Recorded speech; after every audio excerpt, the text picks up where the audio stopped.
software developers, freelancers. Okay, awesome, okay. Well, I didn't have a great icebreaker. My icebreaker was Chuck Norris jokes this morning, but they say Chuck Norris doesn't do icebreakers, he does face breakers. So I have a few jokes I'm gonna send to you guys for those developers in the room. Thought it was kind of funny. Says Chuck Norris's beer can type 140 words per minute. It's kind of cool. Chuck Norris keyboard doesn't have a control key because nothing controls Chuck Norris. When Chuck Norris is web surfing websites get the message, warning, Internet Explorer has deemed this user to be malicious or dangerous. Proceed? Question mark. Kind of funny stuff. The last one is Chuck Norris can delete the recycling bin. You like that one?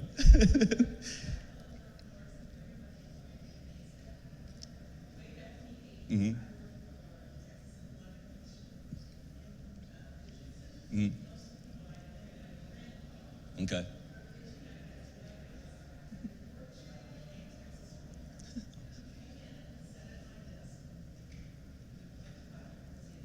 Sure.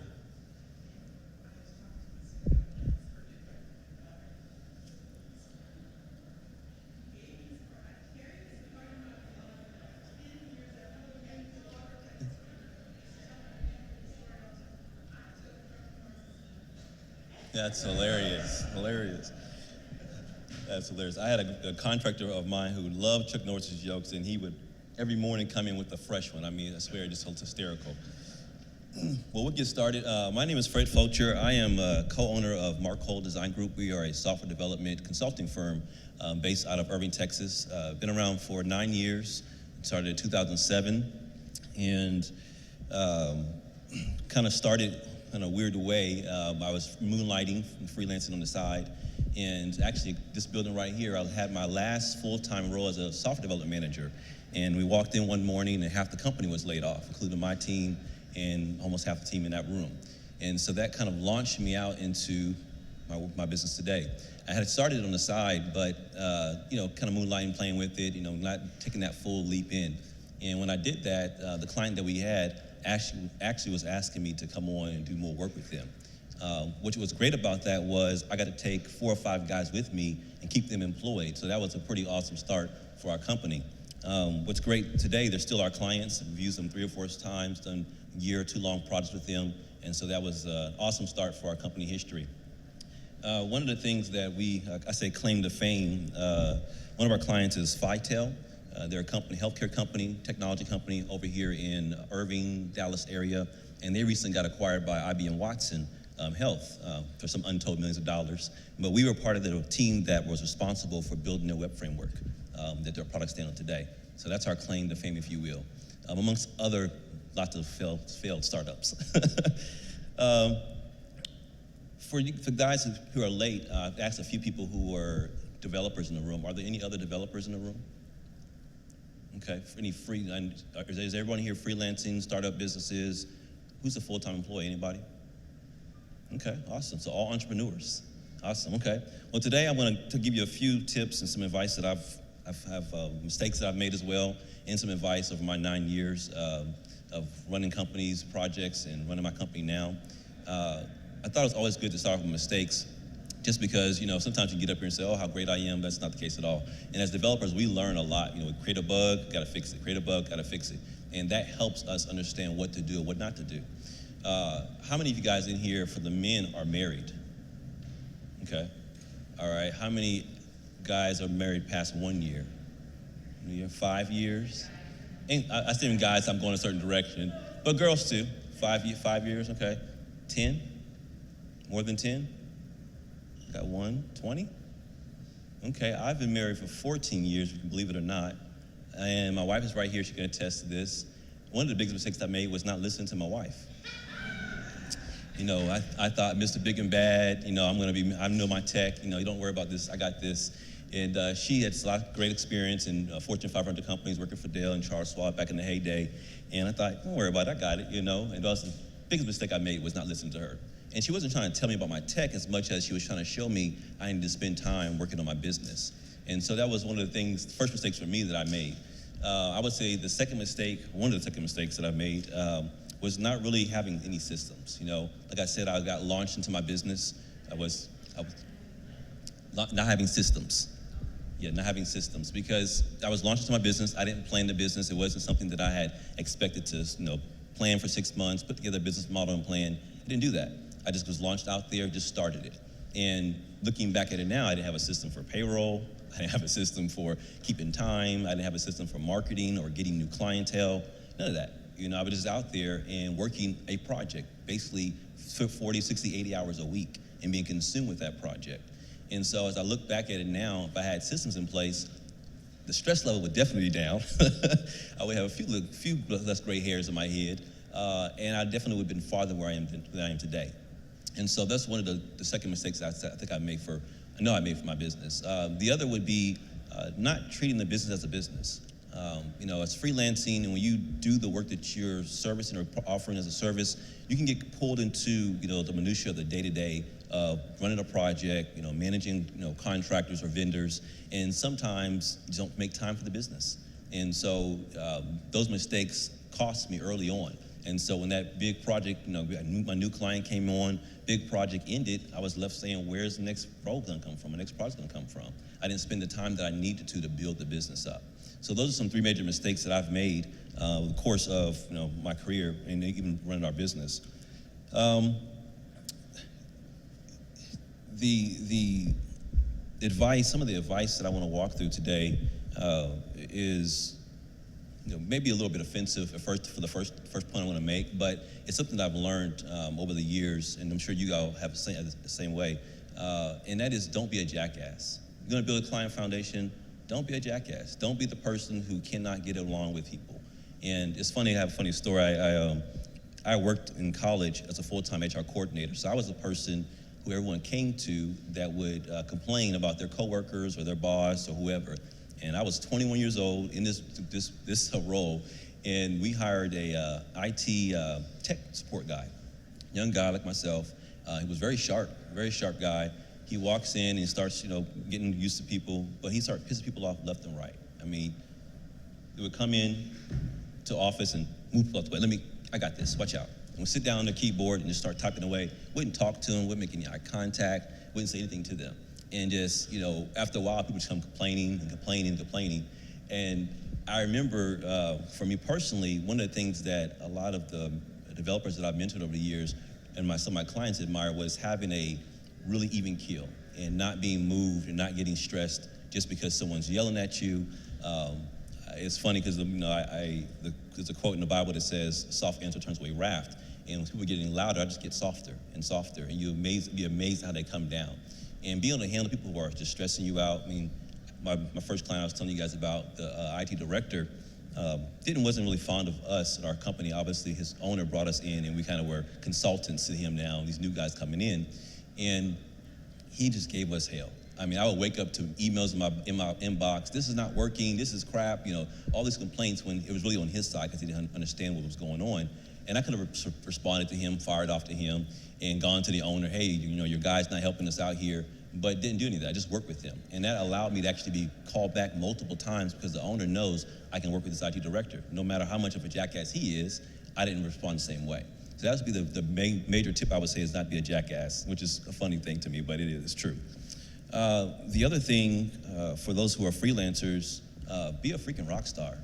I mean, own it, be passionate about what you do, research your skill set, be the best that you can be. People are not gonna call you back if you're not great, you're not good. And just some things I would say to do in order to kind of be a rock star in your area of expertise. Outside of being passionate and researching, over-communicate. Be transparent with your clients. Let them know when there's issues and problems coming up. They want to know that, and it builds a level of trust with them. Letting them know, hey, I messed up, or I didn't mess up, this is what's going on, I'm gonna fix it. Making sure you have that communication system in place. How are you gonna communicate statuses on a weekly basis or a day-to-day basis? Clients wanna know that, especially if you're dealing with the owner of the company or executive level. They don't have much time, they wanna know, I use a system called red, green, and yellow. Red is the product is stopped. Yellow is, there's some issues, but we're gonna be okay. Green is everything is good. And literally I send that every week, and they see that, so the executive, the CEO knows I need to ask some questions, or I'm not gonna be concerned about it, and it helps build a system of trust with them. So communicate to them. The last one of the points I would say is kind of along the lines of taking ownership. One of the things that makes you great as a business owner or a freelancer is what made you good as an employee, right? A lot of us left the corporate world because we were good at what we did, we felt underappreciated, and we launched out and did something that we knew we could do. Well, taking ownership and taking a task and owning it is so important in business. I can't tell you how many times I've handed a task off to a developer and I'm expecting him to just run with it. And when they don't do that, it falls on me to have to manage them and then get involved. And I don't mind questions, but one of the things I learned early on was do the due diligence you need. Don't bring questions that are obvious questions that you can do a Google search on. And one of the interview questions we use when we bring guys onto our staff is, do you Google? We actually ask them, how do you troubleshoot a problem? And if they don't, if on the first few answers not Google, don't worry about it. Because everything the age that we're in now is information age. So a lot of the things already exist. You don't have to make it up or create it, okay? I'm going kind of fast. I want to stop for a minute and talk about just not being a rock star, but part of being a rock star to me is being called back. And that's one of the things we pride ourselves on. A lot of our client base is referral based, and we're getting called back to the same clients doing products and products over and over again.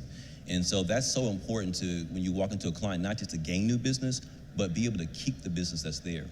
And so that's something I definitely stress. And we've had, like I said, mentioned FITEL. For you guys who are late, our claim to fame was FITEL, and they've called us back multiple times. We've had projects left and right with them, and it's been great. And so for me, I've learned that I've got to be able to maintain that and pay attention to my business in order to do that. And so my last piece of advice really is around treating your business as a business. I can't say it enough, because as a freelancer, we get pulled into the art of what we do. And if you're a person who's a designer or a photographer or like myself, an engineer, especially for engineers, we can just work on tech and look at all the new tech, research and development, and we don't care about the other stuff. That's, let someone else worry about that. But if you don't worry about that, you won't be able to do what you do. And that is be able to perform and being a rock star. And so spending time on your business, spending time building systems is extremely important. And I'm gonna give you a few examples of what I mean. Just for here recently, we have a client who's a lawyer. She has about 30, 40 employees. And typically what I've done is it was a retainer-based model, and so we set one person, one developer who's responsible for all her work. And recently the guy's up and left. He just up and left, hey, I got another, I want to go chase new tech, I want to do new start, I want to do. That's great, no problem with that. And we've been documenting systems, so we've been fine with that. But I realized that every time someone decides they want to go somewhere, I didn't have a system in place that cross-pollinated the information that they needed to have. And so I had to change the system and actually take my engineers and say, okay, you're responsible for reporting for this client. You're responsible for this application. You're responsible for this application. That way, if one or two of them leave, I still have coverage and all of that. And so it's important to look at your business and go back. One of the things we do, for those who are not developers, we have a project management methodology called Agile. And we spend 2 to 4 weeks working on a project, but then we stop and we look back and say, okay, what did we do good? What was the good out of this project? Was it working with others, et cetera? But then what can we improve upon? What are we doing that we can make better? And by doing that, taking the time to look back, it makes us better. And not only ask yourselves, but ask your clients. One of the other mistakes I've made early on was trying to be perfect. Thought I was, my stuff didn't stink. Clients know your stuff stinks. They know you're gonna screw things up. That's gonna happen. That is gonna happen. But being transparent, taking ownership about it, that's what they appreciate, because then that builds the trust and honesty, okay? Within a business, there's so many different systems that I didn't have in place. I just didn't have any of them in place.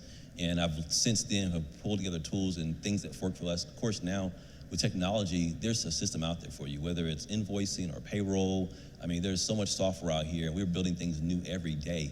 And that software can help you in your business. Research and find out what your business, your industry is using, and there's low price options.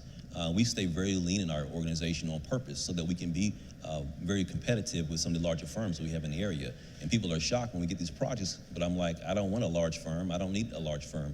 What I want to do is I want to be the person lowest to the ground. I don't have a lot of management. Myself or another senior line staff you're dealing with, yeah, we're teaching them and consulting with them, but they're getting great value, and the person who's doing the work is getting most of the rate on purpose. So, I don't need a sales team, but I can get in and be competitive with that model and find out what works for you. And I have a lot of, software packages I use, or, from FreshBooks to different software that's out there you can use and leverage. I would say research and find those systems for yourself and implement them.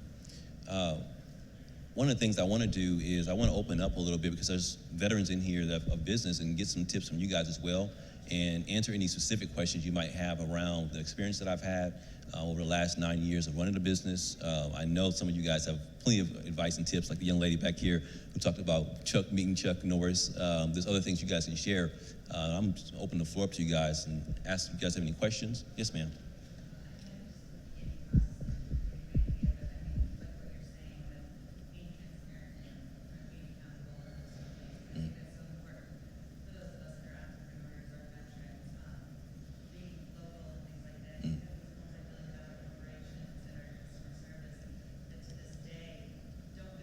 Yeah.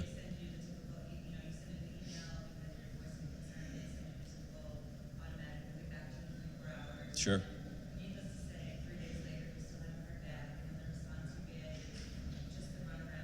Absolutely. Yeah. Yep. Yeah.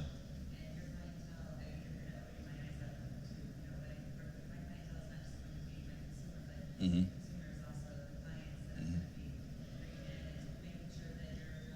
Mm-hmm. Sure. Yeah. Yep. Yeah. Yeah. No, absolutely. I completely agree. That's the one thing I've learned later on in my career. On my website, I used to never put myself on a website at all. No, I wouldn't even say I owned Marco at all. And it was on purpose, because I felt like I looked young, and when I go into a place, I didn't want them to prejudge how young I look or my experience. I wanted to get in front of them and impress them with what I knew and what I could do, and show them the passion that I had for their project, and I get the job done. And that's what got me going a lot of different times. And so, like she mentioned, she was saying that being local, being there, we're startups, we're innovative, we're creators. And so we're always pivoting on ideas and making things better. There's an opportunity for you to do that in your own business. And don't be afraid to look at the business model and change it some, because your clients expect you to get better. One of the things that I realized over the years, if you're being a rock star, you're growing your client's business. They're getting better and stronger, and they're growing. And if you don't grow, they're gonna move on. They're gonna move on to the other vendor who can support their needs. So you have to be working on your business at the same time as they are, not just on their projects, not on their tasks, but saying, okay, how can I scale this thing? How can I grow in certain areas? So pay attention to your business as well and your business model. Any other questions or comments? Yes, ma'am.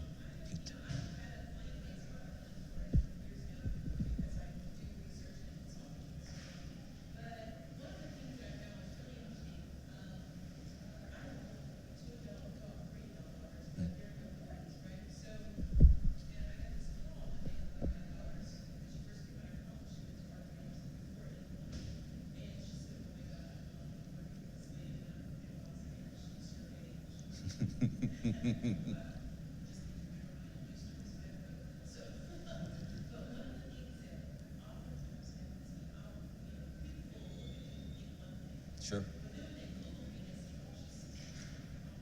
Mm-hmm.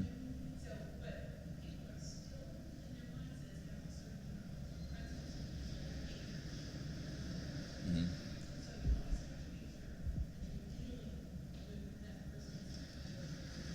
Yeah.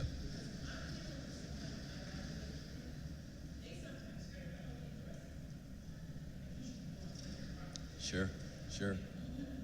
Sure.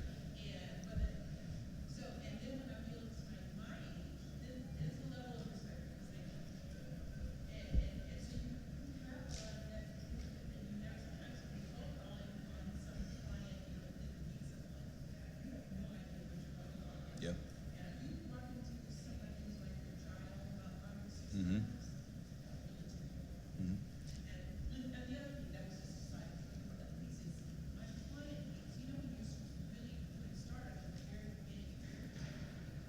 Mm-hmm.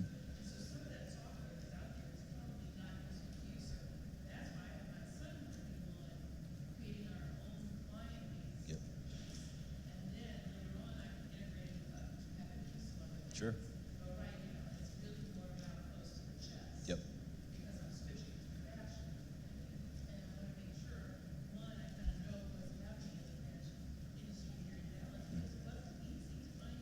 sure.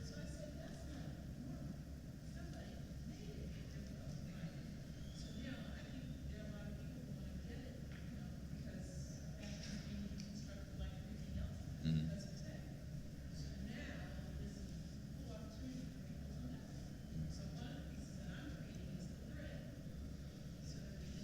Yep.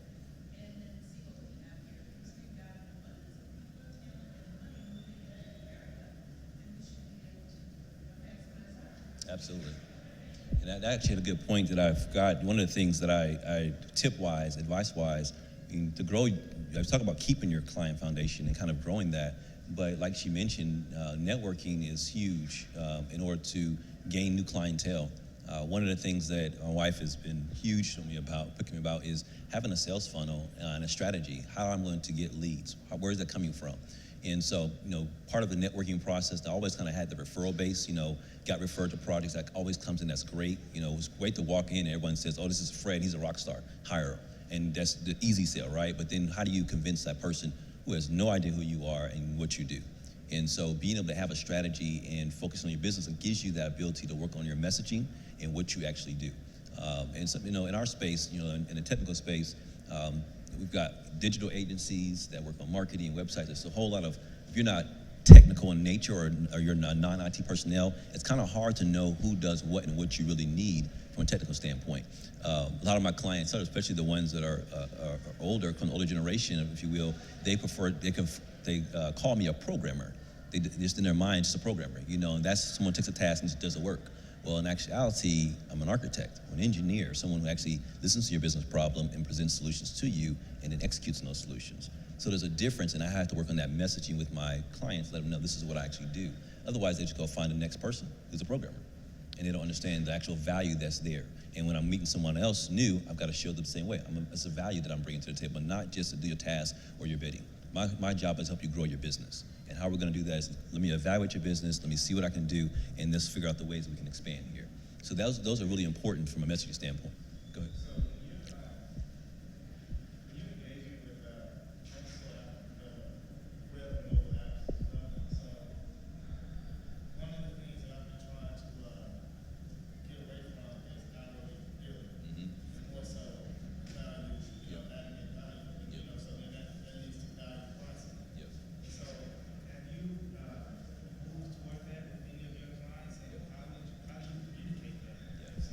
That's actually a really good point. So, and this is actually the last year or two, I would say, that we created this.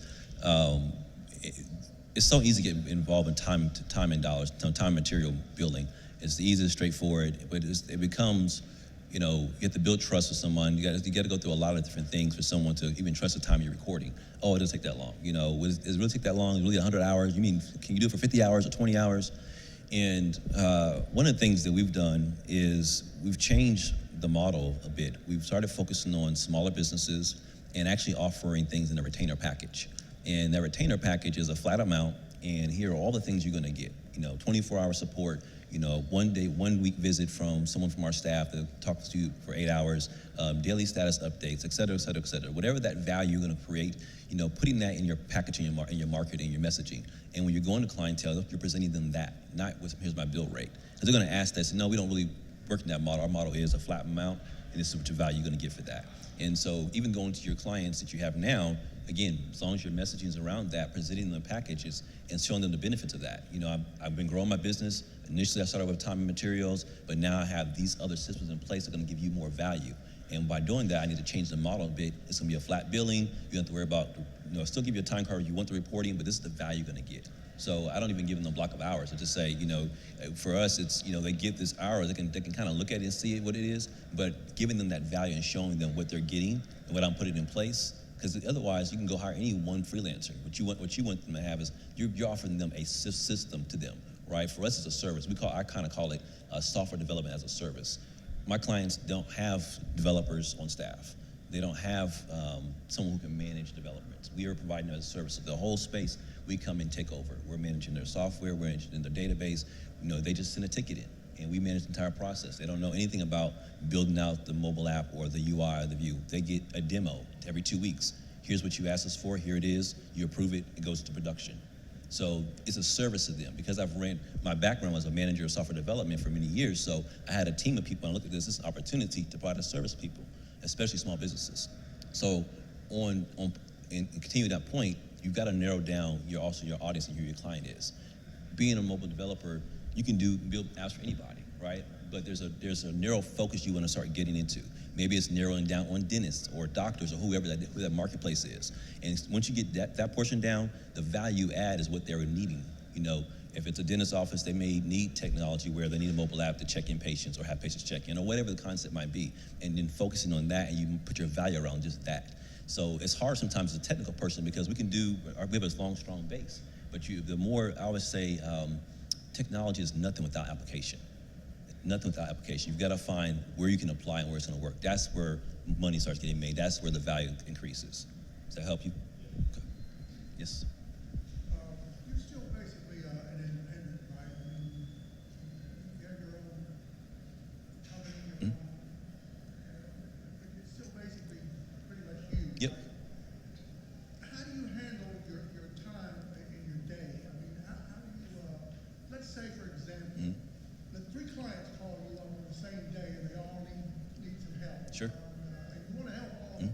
How do you schedule your day to make Yeah. So part of it is again systems. So one of the things that I implement with my clients is there's a help desk system. If you got a question, you send an email in support@marco.co. That creates a ticket on our side. One of our staff members or contractors or vendors or whoever my back system is will answer that within 4 hours or 8 hours or whatever your time frame is. Okay, so I create that system of communication so they know how to contact me.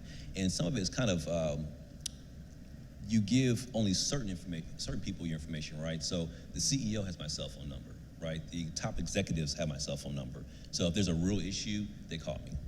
You know, and then from this, but their staff, their management staff that's, you know, every day working, they're interested in tickets and getting responses to our regular system. But if it's a real urgent issue, there's a system for that. You know, this is, or just send your ticket in and then call our help desk line, and that's how you can get through us. So you have to create those system of communications so that you can scale. So I'm only one person. I can't answer and do everything. But I have people monitoring the help desk system. I have people responding back to those tickets. I have people taking the tickets and working them without me even saying anything to them, like right now. So it's important to have that in place. Otherwise, I got to pick my phone up and it's itchy, you know, every single time. And so you don't want to have that, even if you are a leaner business or a startup, et cetera. My strategies for the 9 years have been to stay lean in this particular model, just because I'm not doing a startup, I'm going to scale. This is just a consulting firm that's essentially just helping smaller businesses. But there are other businesses that I have invested in, whether it's tech or time, that are startups that have gone on to do other things and have had to hire employees.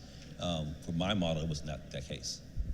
Any other questions or comments? Yes, sir. Yeah, so I've done somewhat of what you're describing you do in your business, except back in New York City. I'm new to the Dallas area. Okay. What would be a good recommendation for events to go to, things to do, people to talk to actually build up a new network here in Dallas? Absolutely. First, LinkedIn is a huge component of what I use. If you go to my LinkedIn profile, you'll see kind of what I've had to do over the last, 6 months. I basically have a really clarification of what I do, who I am, what I do, what service I offer. Just real clear cut, telling people exactly what they want to know when they come to my profile. LinkedIn has groups in there. There's some really good resourceful groups. Look at, in LinkedIn, you can search down by regions, cities, et cetera. So you can put in Dallas, and whatever your industry is, use it. I took some training with LinkedIn, and the guy said this, I thought was really good. He said, LinkedIn is like walking into a room, and all the executives over here, all the people who do marketing are sitting over here, all the developers are sitting over here, all your service and oriented people sitting over here. You're walking into a network already, and once you tap into that network there, it's just sitting there. It's amazing the tool that's there, and I get leads all the time. And now LinkedIn actually has a lead generator. So those who have really high profiles, my profile is like a 90% something profile, they actually send me emails based upon the services people are looking for through LinkedIn. And so I didn't even ask for that. I got enrolled in this beta program because of that. So that LinkedIn be number one. Meetup.com, another great area to use. There's plenty of events happening around Dallas around that. And what's your area of industry? What's your Pacific? Okay, yeah, then you're perfect. This is you can throw a rock, and even this area right here, there's meetups happen all the time. Find your tech, the area you're looking for. I would say there's a few Trying to think of the name of the site. I'll give you my card at the very end, but there's a few sites that I have that do post events, and there's other developer groups that are on there. They're always posting, hey, let's meet up over here, let's meet at a coffee shop, let's do a hackathon, etc. The other thing I would say is go to find some of these larger corporations that are that have some developers that you admire their profile, etc. A lot of times they actually have events in their company. They invite outside developers too, part of their recruiting process. But you can go there. One of the ones is Compass over here. They have a Node.js meetup, and they host it for free. Just come in, sign up, and enjoy. And they have events every month. I think it's like every Tuesday or something like that, once a month. So pretty good. You're in a good area for Dallas. So technical, this area is great for that. And mostly like meetup.com. Yep, meetup.com, LinkedIn, and you just do a LinkedIn search. You'll find a bunch of people on there, and they're always meeting up about something. Yep. Okay. We're starting a creative and interactive services company and trying to build pipeline, like you talked about. Kind of going back and forth with different ideas. Have you ever had any success with cold emails, cold calling? Is there any points any time? So I'm going to try to answer the question in two ways. For first, I was not a salesperson. At least I didn't think I was, right? About 2-3 years ago, I realized I've got to start getting some kind of sales skills. And I was like, I don't want to cold call people. It just seems waste of my time. I might get the hit, I might not. So I honestly just don't do cold calling. What I actually do is a referral. It's a strategy that I use I actually use LinkedIn as quite a bit. But I find the companies that are my profile, my particular clients that I'm going after. I locate on LinkedIn their executives, people that I think could be decision makers in their company, and I send a LinkedIn message. I use LinkedIn you can upgrade on LinkedIn to be a pro or whatever the options are, and I'll send a messaging, as a follow up or just something that's get attention grabber, and try to get them to respond back to me, and then try to set up 30-minute coffee or a lunch. The whole point is just to get a coffee or a meeting. That's it. The first time might just be, I want to find out more about your business, what you do, etc. If they ask about me, I'll offer it up. If not, I say, I just want to meet again, maybe another month from now. And so establishing that relationship that way, me seeing what they do, what services I could offer to them potentially, just setting that seed is one portion of my strategy. The next part of once I have a meeting is then staying in touch with them. They may not have a project for you right then or a task for you then, but a lot of times they're, I met Fred the other day, and let me send this to him real quick and ask if he can help me with this. So building and being a resource for them, where it may be free, it may just be a free advice. That 1 hour may just literally be, hey, have you tried this on your website? And you said you're in the creative space, on a digital agency portion of it. So if you're on the websites, etc., you can go to someone's websites and provide them, here's how I can improve your profile, your website. I just don't like cold calling. I'm not gonna say it's dead. I'm sure it works for some markets, the volume of cold calling, you have the sales force to do it. But being lean, I don't want to pay somebody, because there's a lot of sales services that will do that for you for $2-3 grand a month. They'll make all these calls, set these appointments. It's a lot of money to put out to me. And so I've learned to, from a strategy standpoint, use LinkedIn, set those appointments, get those emails going there. I actually try to find second level network connections. In my LinkedIn profile, they kind of rank your connections, so it's like first, second, third, fourth. And on LinkedIn, you can go there and see how far away am I in this person's network. And you can actually ask for a referral to this person. Hey, Fred, can you refer me to Tiffany? I want to sell her website services. Oh yeah, no problem. Hey Tiffany, this is Fred, et cetera, and this connection. Now it's not a cold call, it's a warm call. And of course, if you're a rock star and you get the direct referrals, it's a hot one. You just gotta go in there and execute. So that's kind of how I do my strategy from my standpoint. Does it help you? No? Okay. What'd you say, babe?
Yeah. Don't let them go, because like you said, we've had people that we talked to 3, 4 years ago, they were just not for me as business. And they turned into really big clients, and, you know, we would have just said, oh, brush them off, you know, oh, they don't have any for us, you know, they move on it, we would have never gotten that 4 years down the road. So you have to really, really nurture relationships, but 9 times out of 10, you're closer than you think you are. Yeah.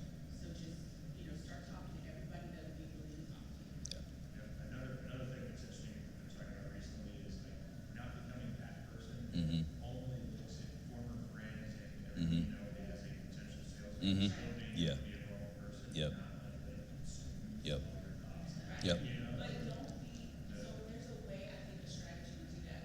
I think that sometimes because we're so busy not being that person, we don't ask. And then we lose out because somebody says, for example, a lady, I do a lot of speaking. One of the ladies on my daughter's soccer team was like, work for American Airlines. We were just talking one day and she's like, oh yeah, I can get you to speak up at American Airlines, no problem. Do you know what kind of check they cut me if I spoke up at American Airlines? But I never said anything because I didn't want to be that person. So it was easy peasy because she just was like, what? Why didn't you tell me you did that? I would have done it. So it's better to be on the other end of it, you know, not obsessing, not making it's a delicate balance. You don't want to obsess with your friends and family, of course. Like if they get to the point where they're like, dude, then you know it's too much, right? But I'm a salesperson, but I know when to stop. But I do push the envelope. I am going to ask. I'm going to say, do you know so and so? I mean, all they can say is no. I'm trying to build a company here. It doesn't mess with our relationship if Yeah. I'm just asking you a question. And if you tell me no, or I'm not interested, or I don't want to be connected, hey, no problem. But you think about it if you don't say anything. Yes, ma'am. Avenue of the selling, that is totally my weakness. So my question is, as a creator, innovator, I'm gonna focus on creating, Mhm. innovating, and my weakness is pricing and selling. Mhm. What strategies, systems? So there's, yeah, yes, I'm in the same way. You know, it's funny, we say we're not salespeople, but actually we are. We actually are salespeople. You know, I used to say, you know, I don't like to spend time cold calling, sending emails, doing that kind of stuff. But every time you meet someone in this room right now, there's about 40 people here, opportunity to sell right now. And it's not that you're selling them saying, hey, I'm Fred Fulcher, I want you to do your web development for you right now. They may not have a project for you.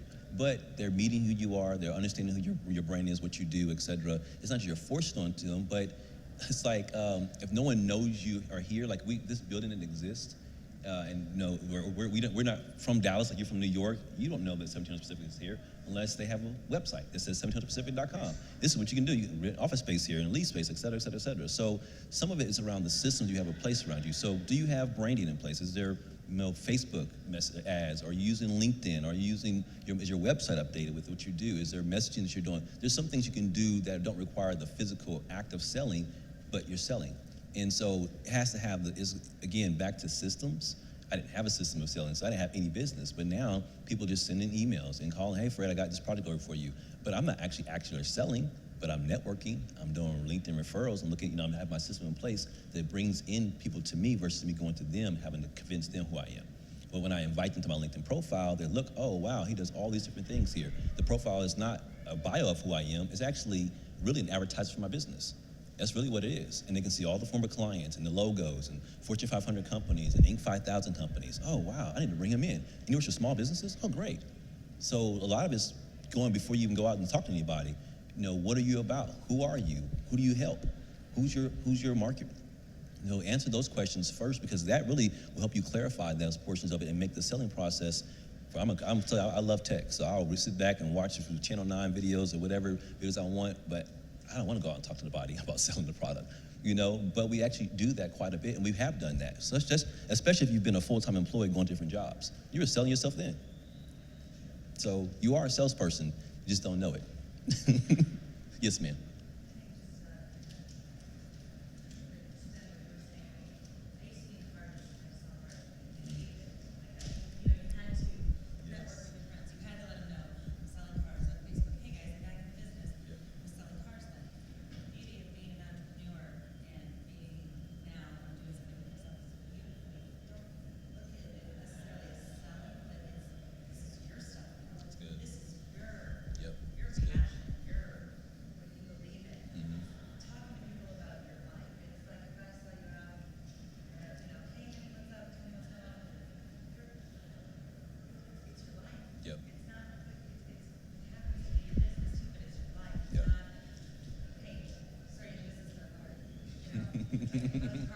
Yeah. know, and that was so Yeah. surreal, because that's what I had to do, but now I have an opportunity to tell people about, Mhm. guys, listen to what I'm finding, it's like, just, it is selling still, but now Yep. we get to talk about something we love, Yeah. instead of that 40 to 60, 70-hour job Absolutely. that we did, doing something that, you know, Yeah. we make money at, Yeah. you know, so. The other thing I would say too, is I was just thinking when you're talking, it reminded me of a couple of things. You know, one of the things I didn't do early on in my business, I didn't say it earlier, was get a mentor. You know, I was running around, I didn't have any coaching. People have done what I've done in a sense, but I didn't seek those people out. I didn't take them to lunch. I didn't find out who those individuals were. So whatever area you're in, when you network, find someone who's successful and either offer your services free to them, take them out to lunch. There are actually programs as well. I've paid coaching. I have a CEO group I'm part of now that I go once a month, and I'm paying money for these people to advise it, but it's other CEOs and other industries, and I'm trying to find out what can I do better, and so there's a lot of those things out there in this area. The other thing is information. There's a gentleman named Jeffrey Gittimore. I think it's called Sales Bible. A great book. I would definitely get it for people who don't sell. But he goes through the process of selling and how you can do that. His name is Jeffrey Gittimore, Gitomer. He just sends out tips, advice, really good information, concrete information you can actually apply in the sales process. And so, yeah, you may not be a sales, but learning the process, learning the psychology of how someone's going to purchase from you. Another mistake I made, when you have referrals, projects come fast and hot. But when you're trying to sell something to somebody, it's a long process, right? I thought, okay, I'm gonna get out here, I'm gonna sell this, I'm marketing, I'm in front of somebody, we had a meeting. It was 6 months later, a year later before they even started talking again about a project. I'm like, gosh, and then on top of that, it's 60 to 90 days before they pay me. So what systems are in place for you to do that? If you get a large product and you go out there and you sell it and they say, okay, let's start tomorrow, but I'm not gonna pay you for 90 days.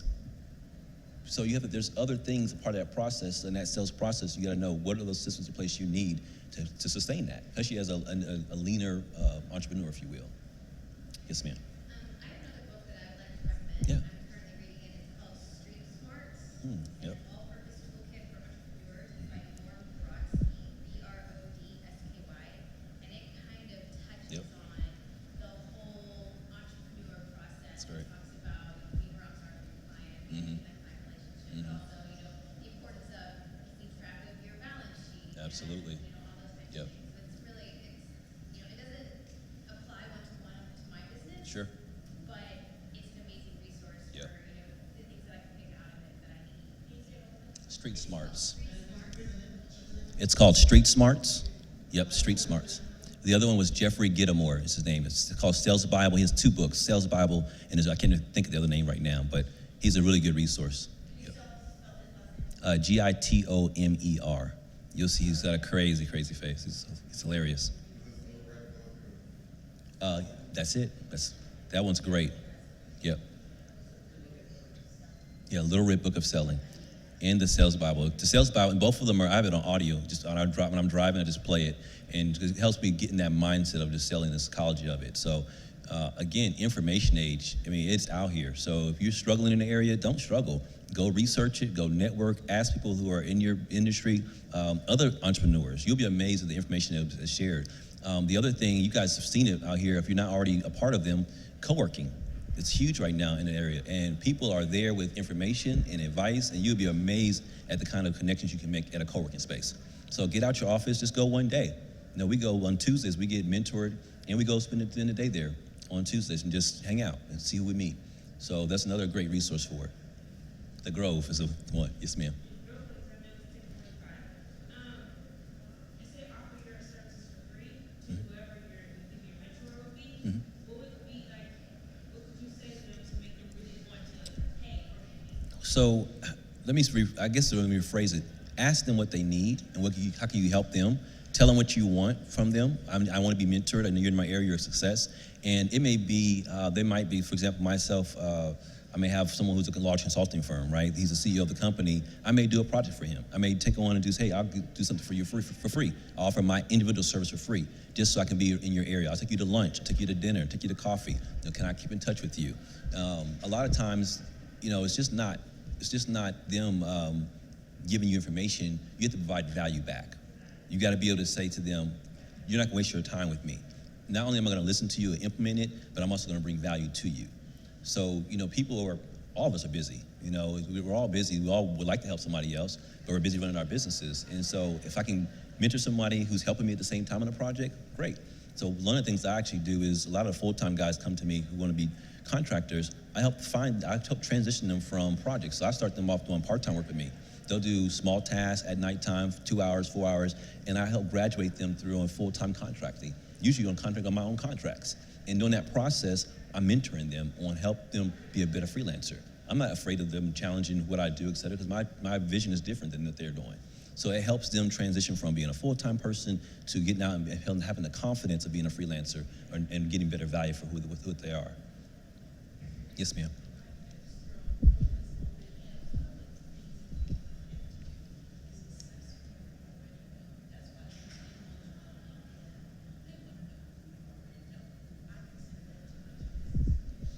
You said assess what you already know?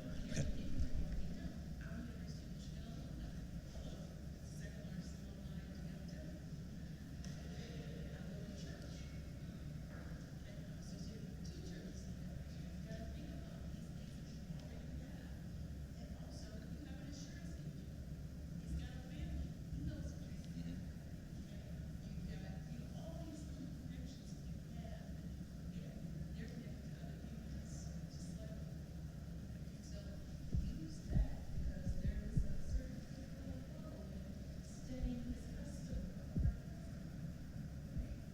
Awesome.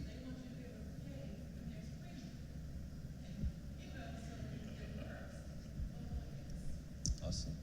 Any other things? We're over our time, but anybody else have any last comments or questions? I hope it's been helpful. Thank you guys again for your time and enjoy the rest of Startup Week.